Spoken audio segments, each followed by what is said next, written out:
Welcome to personal finance bulletin money time. मैं हूं आपके साथ मीनू शर्मा और इस बुलेटिन में मैं आपको बताऊंगी आपकी जेब और जिंदगी पर असर डालने वाली पर्सनल फाइनेंस, बिजनेस और पॉलिसी से जुड़ी तमाम बड़ी खबरें। तो चलिए फटाफट शुरू करते हैं इस बुलेटिन में खबरों का सिलसिला। गर्मी शुरू होने से पहले अपने पुराने एयर कंडीशनर की सर्विस करते वक्त अगर आपको लग रहा है कि अब नया एसी लेने का टाइम आ गया है तो आप थोड़ा ठहर जाइए। असल में सरकार एक नई स्कीम लाने पर विचार कर रही है जिसमें आपको नया एसी कुछ शर्तों के साथ सस्ते में मिल सकता है। अब क्या है स्कीम, चलिए बताते हैं। तो ये प्रस्ताव मिनिस्ट्री ऑफ पावर का है और व्हीकल स्क्रैप पॉलिसी की तरह ही काम करेगा। फाइनेंशियल एक्सप्रेस की रिपोर्ट के अनुसार इंसेंटिव 3 तरीके से हो सकते हैं। अब पहला इंसेंटिव तो ये है कि कस्टमर अपने पुराने एसी को रिसाइकलर को बेचकर एक प्रमाण पत्र ले और उससे नए 5 स्टार एसी खरीदने पर उसका फायदा उठाए। दूसरा, एसी बनवाने वाली कंपनियां एक्सचेंज डिस्काउंट दे सकती हैं। तीसरा तरीका यह है कि बिजली बिल पर रिबेट के रूप में इंसेंटिव देने का भी ये प्रस्ताव हो सकता है। अब इस कदम के पीछे सरकार की मंशा क्या है, ये भी जान लीजिए। तो सरकार का उद्देश्य बिजली की मांग को कम करना और कंज्यूमर्स को ज़्यादा एफिशिएंसी वाले मॉडल अपनाने के लिए प्रेरित करना है। आपको बता दें कि पुराने एसी खासकर 3 स्टार से कम रेटिंग वाले मॉडल से बिजली की खपत बहुत ज़्यादा होती है, जिससे कंज्यूमर ज़्यादा बिजली बिल का पेमेंट करते हैं और राष्ट्रीय स्तर पर एनर्जी की मांग को भी बढ़ावा मिलता है, यानी कि एनर्जी की मांग भी बढ़ जाती है। बढ़ते हैं दूसरी खबर की तरफ। ओला उबर यानी टैक्सी सर्विस से जुड़ी है हमारी ये दूसरी खबर। भारत सरकार बहुत जल्द ही ओला उबर जैसे टैक्सी सर्विसेज के तर्ज पर एक सरकारी टैक्सी प्लेटफॉर्म शुरू करने जा रही है। इसका ऐलान केंद्रीय गृह और सहकारिता मंत्री अमित शाह ने लोकसभा में अपने एक भाषण में किया। शाह ने कहा कि सरकार बहुत जल्द ही आने वाले कुछ महीने में ओला उबर जैसी एक सहकारी टैक्सी प्लेटफॉर्म यानी कि कोऑपरेटिव टैक्सी शुरू करने वाली है, जो 2 व्हीलर, रिक्शा और 4 व्हीलर का भी रजिस्ट्रेशन करेगी। इसका मुनाफा किसी धन्ना सेठों के हाथ में नहीं जाएगा, बल्कि सीधे ड्राइवर के पास जाएगा। अब सरकार के इस कदम से आपका क्या फायदा होगा, इसको भी आसान भाषा में समझ लीजिए। तो कोऑपरेटिव टैक्सी सर्विस शुरू हो जाएगी तो उसके होने के बाद ओला उबर जैसी कंपनियों की मुश्किलें बढ़ जाएंगी। ऐसा माना जा रहा है कि ये सहकारी व्यवस्था कम कीमत में लोगों को राइड सर्विसेज अवेलेबल करवाएगी। कई बार ऐसी भी शिकायतें आती थी कि प्राइवेट कंपनियां छोटी राइड के लिए ग्राहकों से मनमानी कीमत वसूलती हैं और कमीशन के नाम पर ड्राइवर को बहुत ही कम पैसे देती हैं। तो सरकार के इस कदम से कई लोगों को फायदा मिल सकता है। हालांकि आपको बता दें कि अभी सरकार ने ये स्पष्ट नहीं किया है कि ये कोऑपरेटिव टैक्सी प्लेटफॉर्म किस तरह से काम करेगा, लेकिन जल्द ही इस बात से भी पर्दा उठ जाएगा। चलिए अब बढ़ते हैं अगली खबर पर। अगर आप भी अप्रैल में बैंक जाने का प्लान कर रहे हैं तो पहले आपके लिए ये जानना ज़रूरी हो जाता है कि अप्रैल में कितने दिन बैंक बंद रहेंगे। इतना ही नहीं, आपके लिए ये भी जानना ज़रूरी है कि आपके शहर में बैंक कब कब बंद रहेंगे। तो चलिए सबसे पहले जानते हैं कि अप्रैल में कितने दिन बैंक बंद रहने वाले हैं।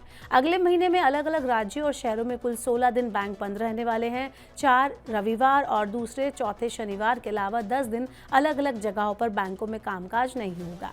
अगले महीने 1 अप्रैल को सालाना बैंक क्लोजिंग है। 5 अप्रैल को बाबू जगजीवन राम जन्मदिन के अवसर पर बैंक बंद रहेंगे। 10 अप्रैल को महावीर जयंती है। 14 अप्रैल को डॉक्टर भीमराव अंबेडकर की जयंती है। 15 अप्रैल को बंगाली न्यू ईयर और भोग बिहू है। 18 अप्रैल को गुड फ्राइडे है। 21 अप्रैल को गरिया पूजा। 29 अप्रैल को परशुराम जयंती और 30 अप्रैल को अक्षय तृतीया के अवसर पर बैंक बंद रहेंगे। ऐसे में अगर आपको अगले महीने बैंक से जुड़ा कोई ज़रूरी काम है तो आप इन छुट्टियों के दिनों में ही उसको कोशिश करें कि अवॉइड करें इन छुट्टियों के दिनों को, और बाकी के दिन बैंक से आप काम करवा सकते हैं। बुलेटिन में बढ़ते हैं आगे। अगली खबर है प्राइवेट सेक्टर के इंडसइंड बैंक की। इंडसइंड बैंक की मुश्किलें बढ़ सकती हैं। भारतीय प्रतिभूति एवं विनिमय बोर्ड यानी कि सेबी इंडसइंड बैंक के वरिष्ठ अधिकारियों द्वारा इनसाइडर ट्रेडिंग की जांच कर रहा है। बैंक ने इस महीने की शुरुआत में बड़े डेरिवेटिव घाटे की भी जानकारी दी थी। सेबी ने प्राइवेट सेक्टर में बैंक से उसके 5 वरिष्ठ अधिकारियों द्वारा किए गए सौदे के बारे में जानकारी मांगी है।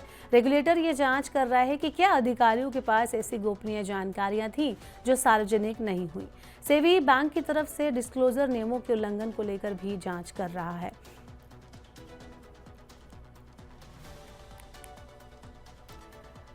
बढ़ते हैं आगे। साउथ कोरिया कार निर्माता कंपनी किया ने भारत में अपनी इलेक्ट्रिक कार EV6 को लॉन्च कर दिया है। जनवरी 2025 में हुए ऑटो एक्सपो में किया ने अपनी इस SUV EV6 को पेश किया था, जिसके बाद अब कार को भारतीय बाजार में लॉन्च कर दिया गया है।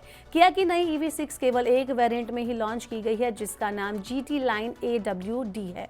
ऐसे में कार में काफ़ी ज़्यादा बेहतरीन फीचर्स आपको मिलने वाले हैं। फीचर्स की बात करें तो किया EV6 के नए फेसलिफ्ट मॉडल में कई सारे बदलाव किए गए हैं। कार के बाहरी हिस्से में नए बम्पर, स्टार मैप हेडलाइट शामिल है। किया EV6 में 19 इंच के ऑयल व्हील्स, रियर बम्पर और टेल लाइट्स के साथ नया अपडेट दिया गया है। किया EV6 की लंबाई 4695 मिलीमीटर है, चौड़ाई 1890 मिलीमीटर है। ऊंचाई की बात करें तो 1570 मिलीमीटर है।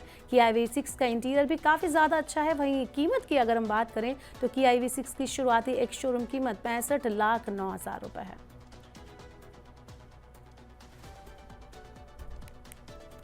बढ़ते हैं अगली खबर की तरफ। ट्राई की तरफ से स्पैम कॉल पर कंट्रोल करने के लिए कॉलिंग सिस्टम में कई बदलाव किए जा रहे हैं। इसी कड़ी में टेलीकॉम कंपनियों का नाम भी शामिल है। इसमें एयरटेल, जियो, वोडाफोन आइडिया का नाम भी शामिल है। आपको बता दें कि कंपनियों की तरफ से एक नया कॉलर नेम प्रेजेंटेशन यानी CNAP फीचर लॉन्च करने जा रहे हैं। इस फीचर के जरिए यूजर्स ट्रू कॉलर की तरह ही थर्ड पार्टी ऐप के बिना ही कॉलर का नाम अपनी स्क्रीन पर देख सकेंगे। टेलीकॉम कंपनियों ने HP, डेल और भी नोकिया जैसी कंपनियों के साथ साझेदारी की है, ताकि ज़रूरी सर्विस और सॉफ्टवेयर का पता लगाया जा सके और सॉफ्टवेयर को लागू किया जा सके। ऐसा होने से एक फ़ायदा ये होगा कि कॉल अटेंड करने से पहले ही आपको ये पता लग जाएगी कि किसका कॉल आ रहा है। आप पहचान सकते हैं कि किसका कॉल आपकी स्क्रीन पर आ रहा है और ये कॉल आपको रिसीव करना है या नहीं। अगली खबर एयरटेल को लेकर है। एयरटेल ने देश के 2000 शहरों में एक साथ IPTV यानी internet protocol television service launch की है।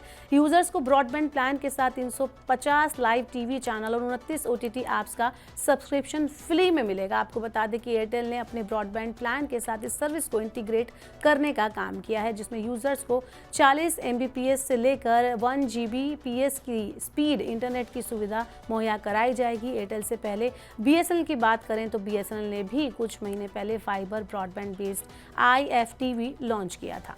एयरटेल के IPTV वाले ब्रॉडबैंड प्लान रेगुलर प्लान के मुकाबले 200 रुपये महंगे होंगे, जिनमें यूजर्स को इंटरनेट कनेक्टिविटी के साथ साथ लाइव टीवी चैनल का भी फायदा मिलेगा। साथ ही एक साथ कई लीडिंग OTT ऐप्स का भी सब्सक्रिप्शन ऑफर किया जा रहा है। आपको बता दें कि कंपनी इंट्रोडक्टरी ऑफर के तहत नए IPTV का प्लान लेने पर 30 दिन की फ्री सर्विस ऑफर कर रही है। जिन शहरों में एयरटेल की ब्रॉडबैंड सर्विस अवेलेबल है, यहां यूजर्स इनका लाभ उठा सकते हैं। अगली खबर उन लोगों के लिए है जो बिना सोचे समझे शॉपिंग करते हैं। अगर आप भी बिना सोचे समझे अक्सर ऑनलाइन शॉपिंग करते हैं तो ये खबर आपके लिए है। पिछले सप्ताह दिल्ली में ई-कॉमर्स की बड़ी कंपनियां अमेजॉन और फ्लिपकार्ट में BIS की ओर से तलाशी और जब्ती अभियान चल रहा है।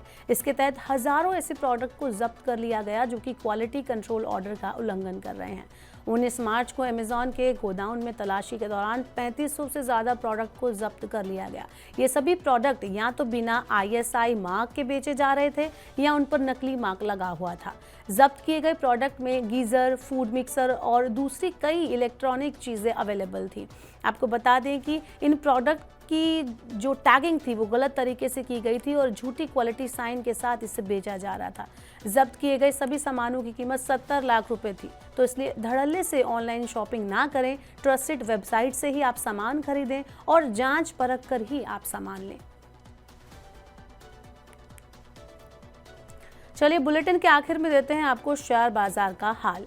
आज यानी गुरुवार को सेंसेक्स 317 अंक चढ़कर 77,606 के स्तर पर बंद हुआ। वहीं निफ्टी में 105 अंक की तेजी रही, ये 23,591 के स्तर पर बंद हुआ।